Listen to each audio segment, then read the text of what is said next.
Hello once again, my name is Casual, and this is my OP Overbearing Deck Guide. But as another month passes, another season begins. Forget that you hate this game, and join me in this video, as I teach you to climb to legend. This season we find ourselves asking, why?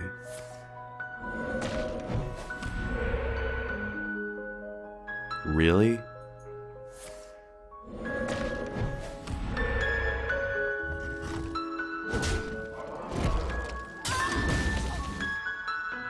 And holy fuck, is this what Reynad feels like all the time?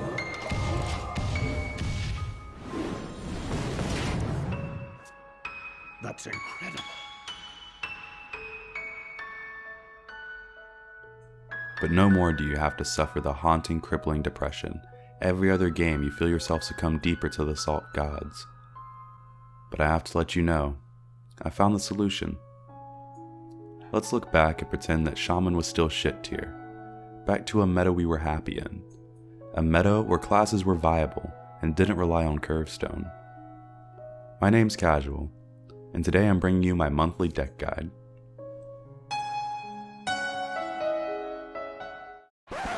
So now last month I received some great constructive criticisms.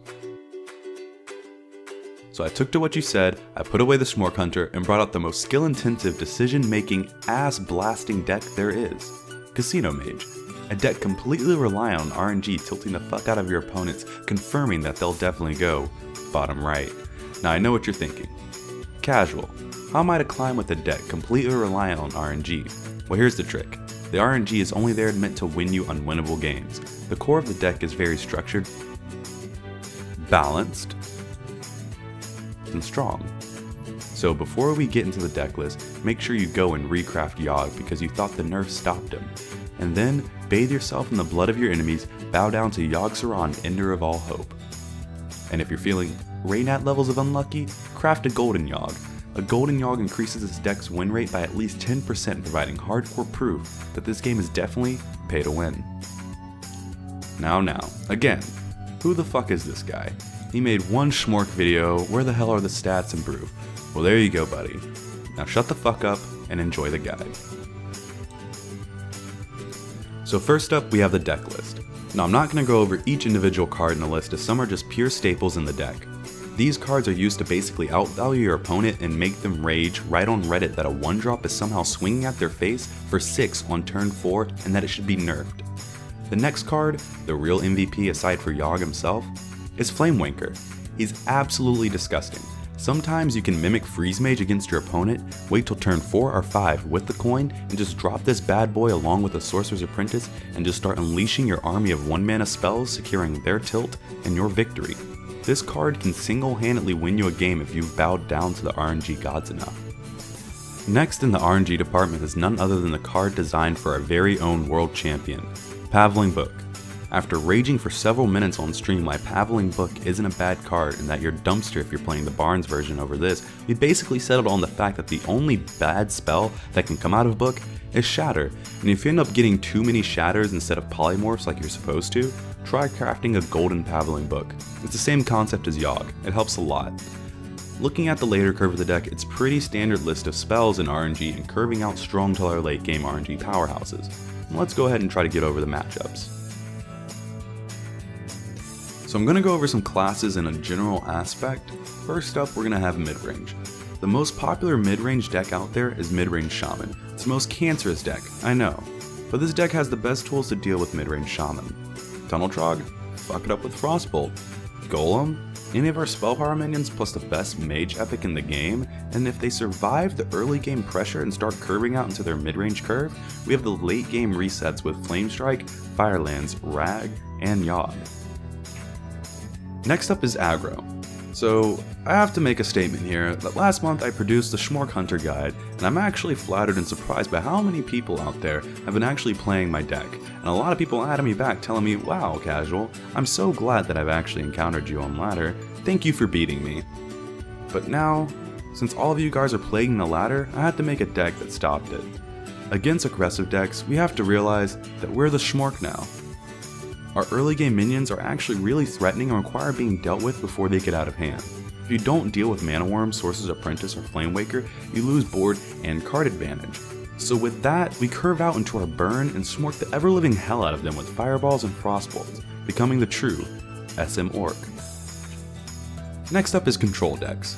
So the few control decks in the meta right now are Control Warrior and Freeze Mage, and this new weird handlock that Strifecrow is trying to push, it's inherently really bad, but for some reason it's peaking on ladder, but I enjoy the free wins. In these matchups, you have a similar game plan as the aggro matchups, you just try to smork them out before the game gets out of hand, but we also have the hidden tactic that we can actually outvalue some of the control decks out there. If we draw well enough, we can actually stall into our mid to late game with Firelands Portal and Ragnaros and bait out removal with our early minions like Mana Worm and Sorcerer's Apprentice that actually don't mean much in the matchups, generate a lot of random spells, draw a lot of cards, and exhaust a Control Warrior from resources, inevitably just burning them in the face over and over again with our cards. Now let's go over some cool tips and tricks with the deck. Say you're going against an aggressive deck and you get the God Open of Flame Waker, Coin, and a shit ton of 1 mana spells.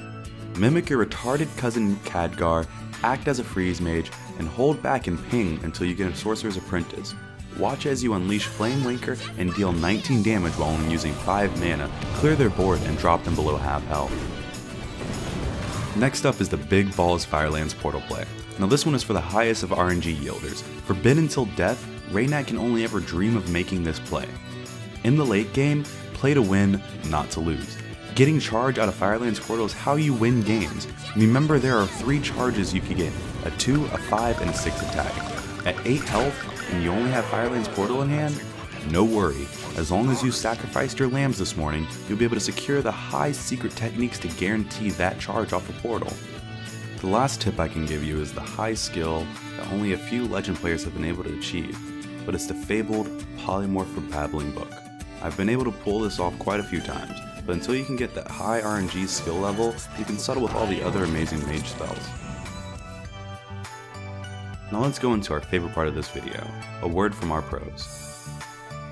At $5 a question, we have the one and only, the RNG god himself, crispy as ever, we have Toast. I mean, have you considered not having the answer to everything in your deck? This guy's toast. How'd you donate $5? I got to 20 legend with this mage deck. Any advice on my build for the final push? You're asking me? I'm stuck in rank 2, man. Thanks for the $5 though. Well shit, I thought Toast would have had a little more insight in the matter considering how many times he got beat by my deck on ladder. Well, it's fine, Toast. If you're interested in the matter, hit me up, I do offer free coaching. Next up, we have the best Aussie in the world, hyperactive, lesbian haircut, and the muscles of a god. We have Navi Oot. Now remember, he does live on a kangaroo farm, and that's why the source connection is so bad. Damn, dude. Hey Navi, I just got top 20 with this casino mage with a 68% win rate. Any recommendations for a final push? Casual, thank you very much for the $5. I'll go look at the deck right now, man. I'm just gonna load it up. But yeah, what did you say you were? You got top 20? You're in a pretty good spot, man. But Terramate is really good right now. Like, you can kind of build it with like an AoE like focus to beat Shaman and Zoo, and it's okay against Druid just in general. Holy shit, your name's actually Casual, dude. I thought you were just like memeing, like, XD, Casual. Wow, you went with Tome and you went with Ethereal Conjurer. Those are 2 cards you hardly ever see. I like Yogg because Yogg is good versus Shaman. Damn. This is a pretty unorthodox list. Like, the Conjurer and the Tome are really big throw off. But it must be working for you, I guess. See, Navi understands for the most part, but by the amount of times he's lost in the top 8 to RNG, as he calls it, he should understand why I went with the cards I did. Maybe one day, Navi, you'll be at the 6 show levels of deck building. Now, speaking of all the EU things I've said, I had some people asking me how did I play my Schmork Hunter on EU, and following that up, how exactly do you play on EU? Because like the mindless robots on Masan's channel, I'll assume you ask the same monotonous questions again, so I made a video guide on exactly how to get on your EU account.